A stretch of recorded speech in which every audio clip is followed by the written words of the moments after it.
Leah Lindeman, author of the Canadian Reminiscence series. And today I'm super excited to have with me Connie Inglis. She sent me her ARC to read, Rewriting Adam. And as I told you guys, I loved it. I gave it a 5-star review. I still have to write the written review, so I'm sorry if I haven't done that yet, but it's coming. So here she is herself to tell us about her book, her writing journey, and maybe what's next down the road. So welcome, Connie. Thank you. Thanks for inviting me. You're welcome. How are you doing? I'm good. Yep. Good. Yep. Good. Doing well. So how about you give everyone a little quick synopsis on what Rewriting Adam is about? Okay. I guess like I have my little notes. Okay. But it's about my main character's name is Ethan, and he's a bitter young man.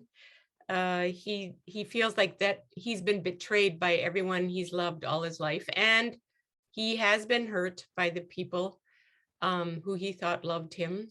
I'll definitely say that. And so he travels. He's from the Canadian prairies, and he travels to Thailand to kind of figure out life, or figure out what to do next, or find himself or something. He's just searching. He doesn't quite know what he's searching for, but it's kind of like for home and for hope and just all the things that he feels like he doesn't have anymore.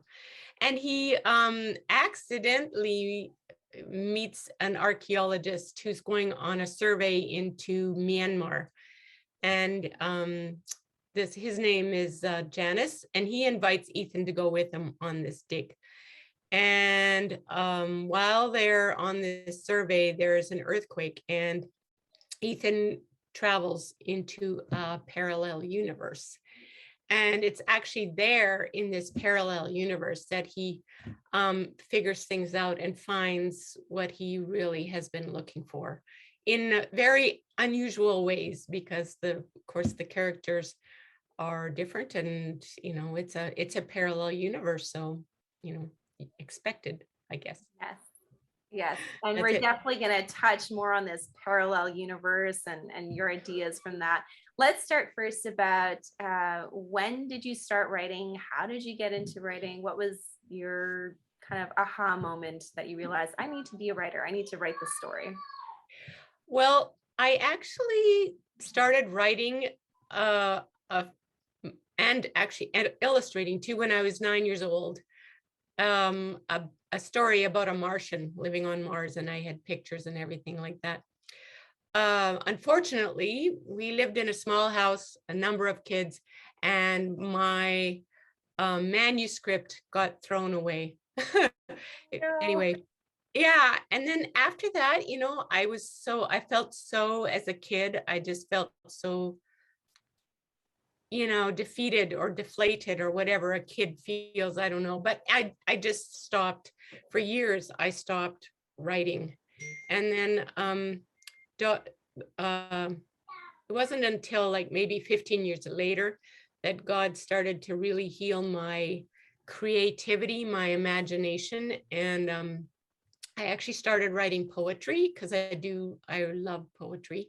And then I took some courses through a program I was doing online, a bachelor's in English. And I started to take more of the writing classes, and then I really enjoyed those. And then finally one of my profs said, why don't you finish this novel? Because I had started it for her, and she said, why don't you do a independent program and finish your novel? And I guess that's really when I realized, oh, I can do this, and maybe I can even publish. So that was 7 years ago, I think.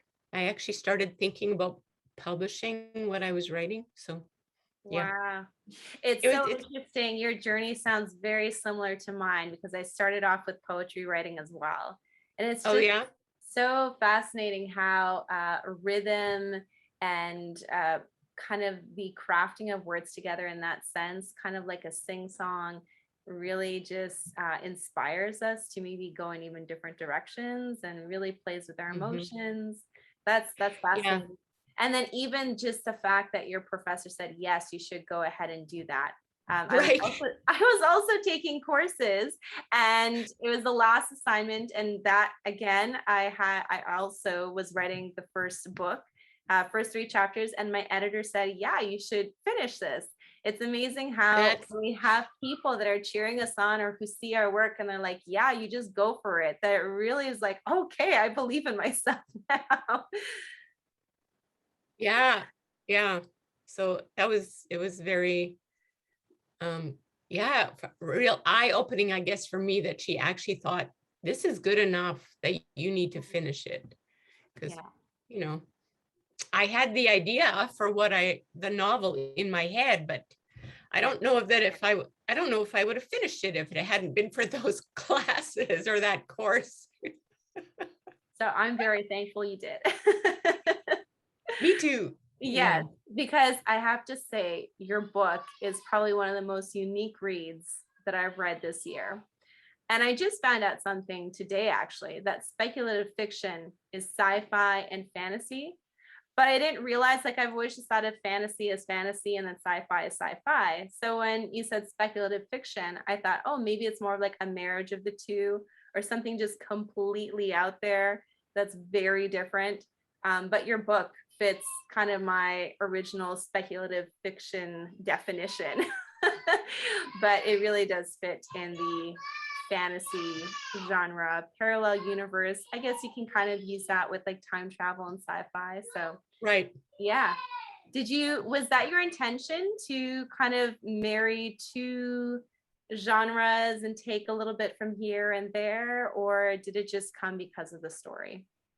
Um, well, to be honest, I knew what I wanted to, you know, how I wanted my story to develop, but I part of me is like, is this fantasy or is this or is this science fiction? Mm, Um, I prefer science fiction as far as a genre to read and watch and all that, although I love fantasy too, but then it's like it sometimes it's so hard to define a book in mhm. my mind.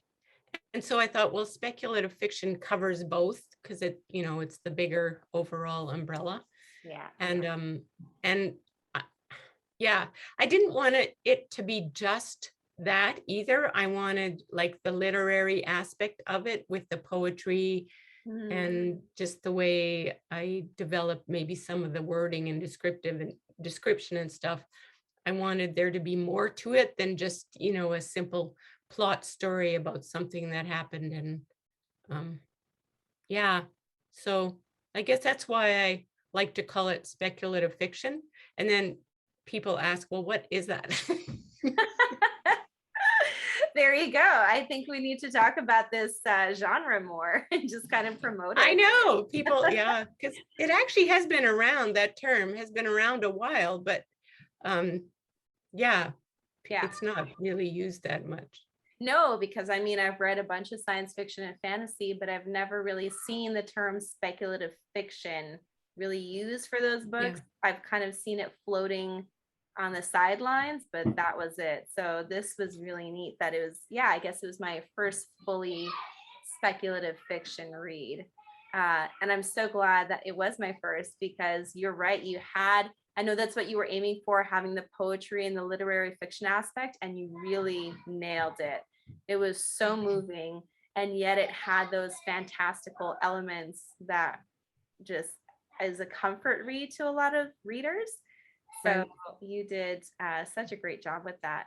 So I Oh, wanted to thank you. ask you, where's the inspiration? I mean, it's set in Thailand. You don't usually read, or at least I haven't read a lot of novels that are set, you know, in Asia. We kind of tend to see a lot of contemporary fiction set in America or whatever, Europe, but not a lot in Asia. So where did that all come from? The inspiration for rewriting Adam? Okay, so like at the beginning of my novel, I actually talk about in my 4 things that inspired this novel. I said it in Thailand because our family lived in Thailand, actually, specifically, and worked in Southeast Asia minority language groups for years. So it's what I know. It's kind of almost as much a part of me as being a Canadian almost. And it's such a beautiful culture, and all the other cultures that I mentioned, like there's another culture I mentioned when he goes to Myanmar, and the culture of the folk tale and the ghost stories. In the book, it's a pseudonym, but it's called Kimsha. So this is the people group that we worked with, and we were doing actually Bible translation work with. But we lived in Thailand, and we still are traveling back and forth. So there's so much uniqueness about Thailand, and I wanted people to know more about that, and and the cultures and the uniqueness there. So that specifically the Kimsha people were a huge inspiration to me.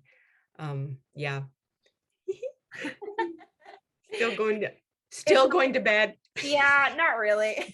She says, I need to use the washroom. But in kitty terms. So this interview has kind of lost its professional edge a little bit, but I guess that's what happens when you got kids. I mean, my family also is an inspiration to me. My husband, our kids, our grandkids. I mean, they feed my imagination, especially the grandkids. Yes. I've always been really curious. So that also helps with the whole finding inspiration. When you're curious, you just want to learn things and know things. Sometimes it drives my family nuts that I'm always asking so many questions. And of course, reading the Bible has also, and all the stories that I know from being a child, like the Garden of Eden and all those questions. And I guess that for me was like, well, what would happen if Eve had eaten from the other tree rather than the tree of the knowledge of good and evil? What if she had eaten from the tree of life? Well, so he goes in this parallel universe, and that's what has happened. So then it's different. So that kind of got my wheels turning about what would that look like, So I guess. So my next question is, I'm wondering, how did you feel tackling, because you have the Trinity as different entities or different names for them. So you have Melody, and then I can't quite remember Lyric. the ones. Yes, on the top of my head. And the composer. Yes. How did you feel tackling those? Because I mean, I'm sure there might be some Christians out there who maybe wouldn't, trying to compose this question well, because I don't want to go out and insulting people, but they might be a little bit more reserved or conservative about kind of changing the names of the Trinity and using them in this parallel universe. Did that ever occur to you that you might get some maybe negative feedback or how? I'm just curious. Yes, although I have not had any negative feedback, but I just remind people it is a fiction piece of work. Yes. It's not, I don't tout it to be theologically, 100% sound. I mean, right? So it's not a theological book by any means, or it's a novel, it's fiction. Yes. It's just my way of interpreting the Trinity in a unique way that maybe might speak to people in a different way, and they would come to know the Trinity in a new light or a new way. Yes. Just a greater understanding of the Trinity, because I mean, there are so many references in the Bible to music and the importance of music and all that. And so, and I mean, I love music. I sing and, you know, play a little guitar, but whatever. Yeah, it actually developed more than I thought it would, that whole theme, because I wrote that song at the beginning and then it changes, but I hadn't developed that whole theme throughout. And then my beta readers gave me feedback. Well, you need to develop that theme more. And then it actually became the most, I would say the most prevalent theme, especially in the title, which is like, and there's the book. Yeah. The initial title was called Freedom's Choice. So my main character Ethan, it was all about him making choices and realizing he's always had choices in his life, because throughout the novel he says he doesn't, but he does. And in the end he has to make some big choices, and then he realizes the importance, and he understands suddenly that, oh, I do have a say, I do have choices, my choice matters. And the Trinity comes alongside and helps him understand that better, and offers guidance and just a real tenderness and awareness, I guess. So it's just I get a different way of looking at the Trinity. Yes. Well, I could tell that you put a lot of thought and really took care with your material. But as you said, you wanted to show it in a different way that would perhaps bless other people. And I really felt that you just nailed that perfectly. Hence the 5 stars I gave your book. It was so well done. Yeah, thank you.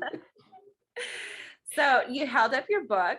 I've been a subscriber to your newsletter for the last 2 issues that you sent out, and you were having issues with your publishing, like getting the actual copy into your hand, but there it is. So I'm so happy that it's done. How does it feel? Well, this is actually still the ARC.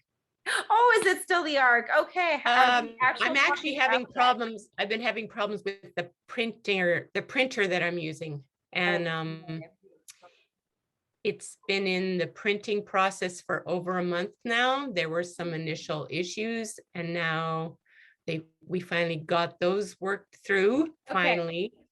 So yeah, so I'm still waiting for them to call me and say it's ready. Okay, so there's still But not it's on Amazon and, you know, all those other places. Yes. You can get Kobo and Kindle, and it's all there. It's just in hand. I don't have those. Yeah. Okay. Yeah.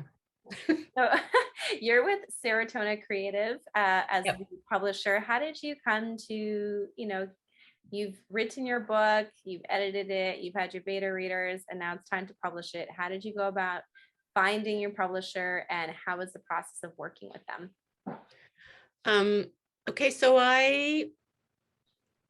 basically I just sent some emails out. I knew the main gal behind Siretona Publishing, Siretona Creative, is Colleen McCubbin. And I knew her already through what's called Inscribed Christian Writers Fellowship. It's a Canadian-wide Christian writers organization. Okay. And I had met her and really enjoyed her, and, you know, had developed somewhat of a friendship with her. And so I emailed her along with some other people and asking for their feedback, for cost and all those kinds of things. And I liked her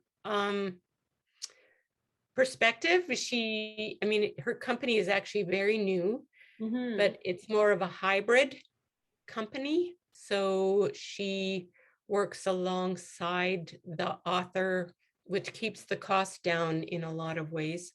So it's sort of self-publishing and also publishing, but I would say it's, you know, like I would say she's published my book. So yeah, she's been really good to work with. I've learned so much from her. She's so patient, especially because I'm technologically challenged. I think most new, maybe indie writers or just writers in general are at first, right? Oh So my. on to the next question. What would Okay. you say for any like new writers watching this, or writers that were in your shoes 7 years ago when you were writing this for the first time and thinking about publishing? What is the greatest lesson you learned about writing? And then maybe if you have one for publishing, then you can share that one too. Okay. I know that other people have said this, but it's just like keep at it. It's really hard to just keep going, even when you think, oh, this is crap. Yes. But yeah, but you need people alongside you and to cheer you on. You need that cheerleading team, otherwise it's so easy to just quit. The fact that I was taking this course and my prof wanted me to write this, that really was good for me. Like, it just kept me going. But then I was also part of a small writers group here in Edmonton, and I read every chapter to them, and they gave me feedback and just encouraged me. My family encouraged me. You just need a team, because without a team, it's really hard. You just need that support. So find that team, guys. Yeah. And don't give up. Yes. That's writing. Yeah. Yes. I edited my novel so many times, seriously, so many times. How many times? But from 7 to 10 times. Yes. Yeah. So, but with each time I learned, it became so much better. So don't quit after, your beta readers say, oh, all this, there's a lot that needs changing. Yeah, you can do it, I guess. Just listen to your readers, what they tell you, take it with a grain of salt, and yeah, keep at it, because 7 years is a long time for one novel in my mind. But I started to enjoy the process. I started to enjoy the editing process, because I could see how it improved my book. And now I read my book, some of the sections, and I'm like, wow, this still hits me. And it's my book. That's right. That's just how but powerful it still hits me. It's like, wow, I wrote this. That's so encouraging. Yeah. I think the publishing is the same. You need a team, because oh man, all the stuff that goes into publishing, such a different part of the brain.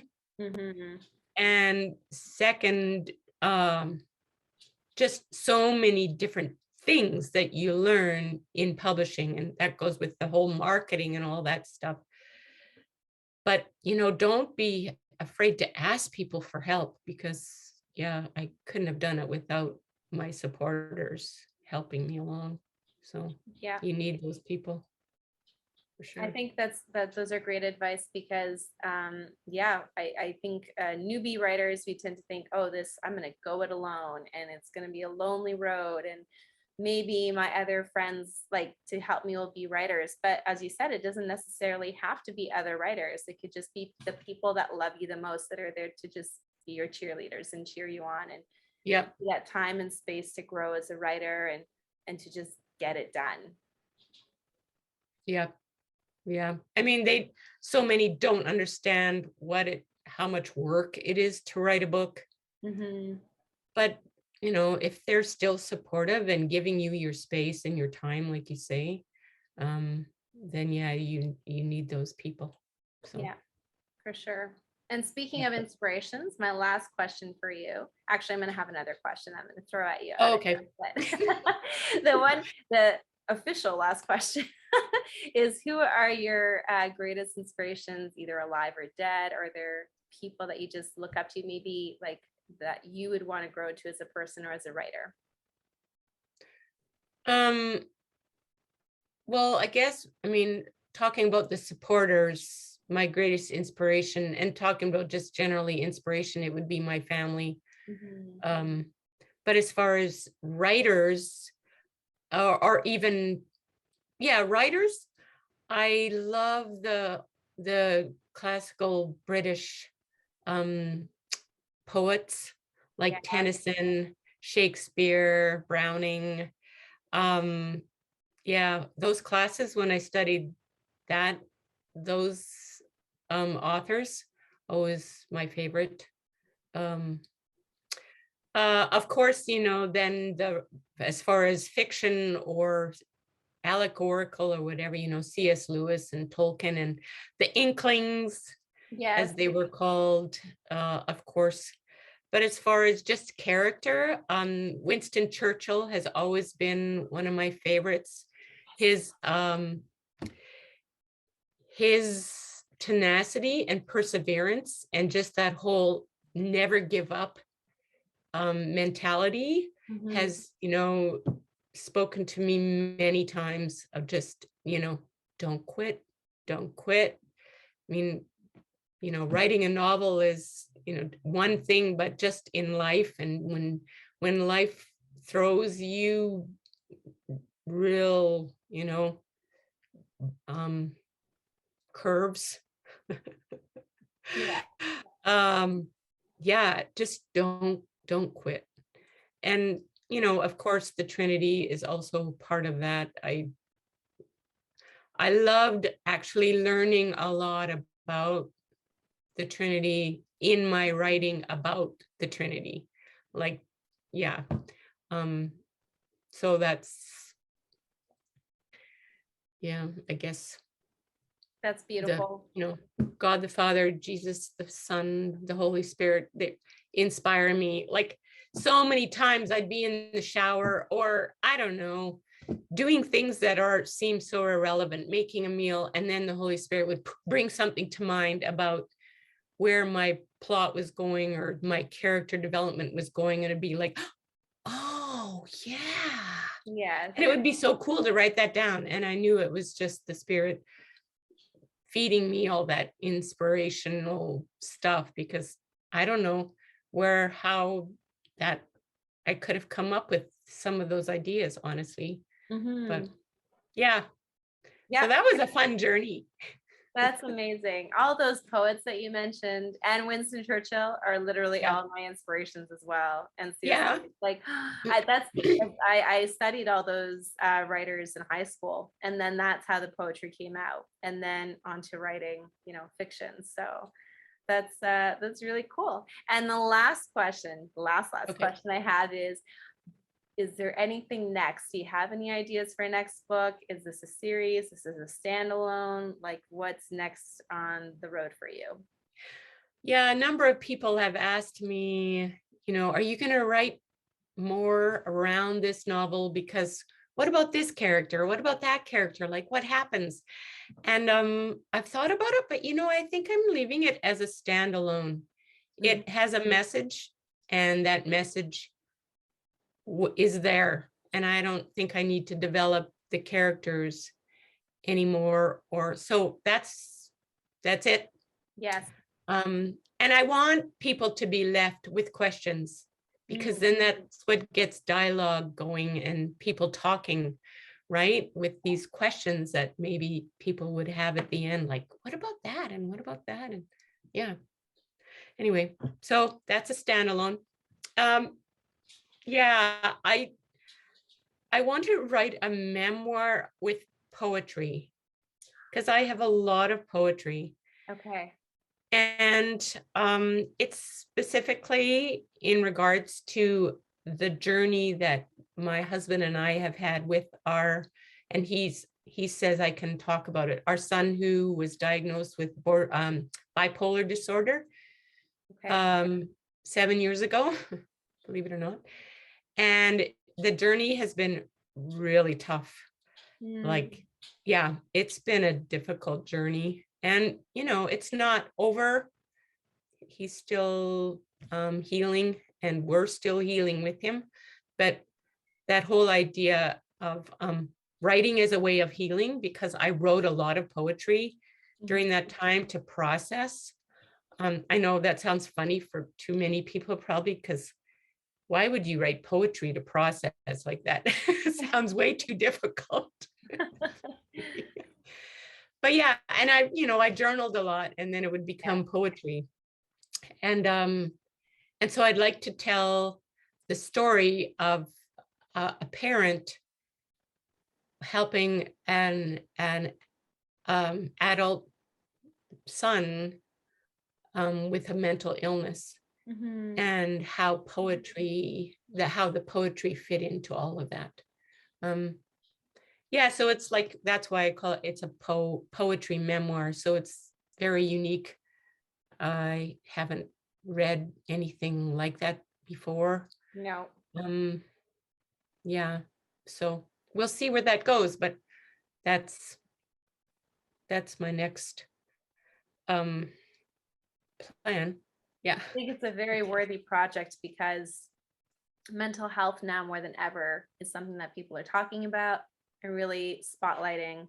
And I think it's so important for people to just know, that they're not alone, that, yeah, there are other parents who are dealing with this.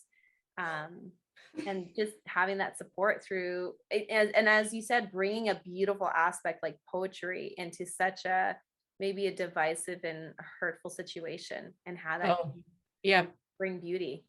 Yeah. Yeah. A lot of, well, we learned so much, for one.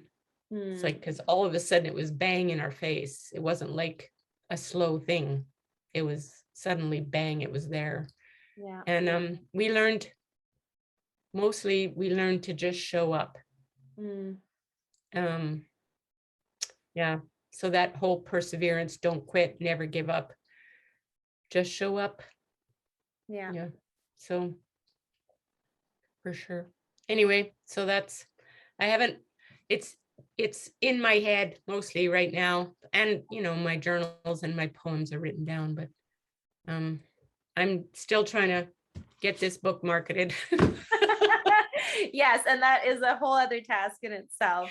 Oh my, yeah. Okay. Yeah. Well, after I had written my book, and it also took 7 years to get the finished product of my book, I took a whole year off just to focus on marketing and researching it, and what are the different ways to do it. And I'm still learning, even after, on my 5th work, but it's always changing too, the landscape of marketing. And even just with, YouTubing and booktubing, that was something that I had never even thought about up until last December. And then this whole new world opened up to me, and I was like, whoa, I didn't even think of that. Like, just blogs are kind of a thing of the past, and now people just want video and audio, and that's what they're consuming. And so it's it's fun and it's exciting, but you do a great job. Oh, thank you. But there's I always see there's always more that can be done.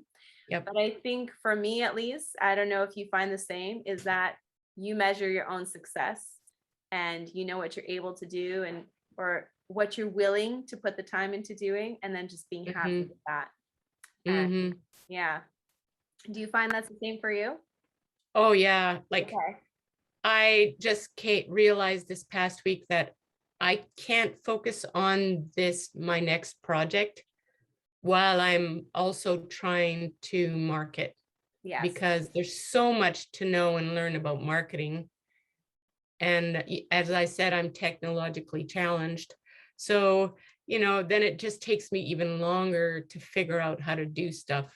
The creative stuff to me is easy, like making little memes and things like that, because that's my creativity. But the actual trying to understand all the terminology and how to do it all, it's like, and where to do it, and where to go, and how to get your book out there. It's a lot of work. It is. Yeah. Well, I hope that this interview and this video is, just giving that your book even a further push into getting into different readers' hands. So do you want to hold your book up one more time just so people can see it? So guys, this is Rewriting Adam. I've just had Connie Inglis talk about her writing journey, her publication journey a little bit, where she's on to next. So thank you, Connie, for doing this interview with me. And I will have all the links down below. But as she said, Kindle is available and everything on ebook, just not the paperback yet. So I'm hoping. Well, you can order it on Amazon. Okay. Yep. You can order it on Amazon in the paperback.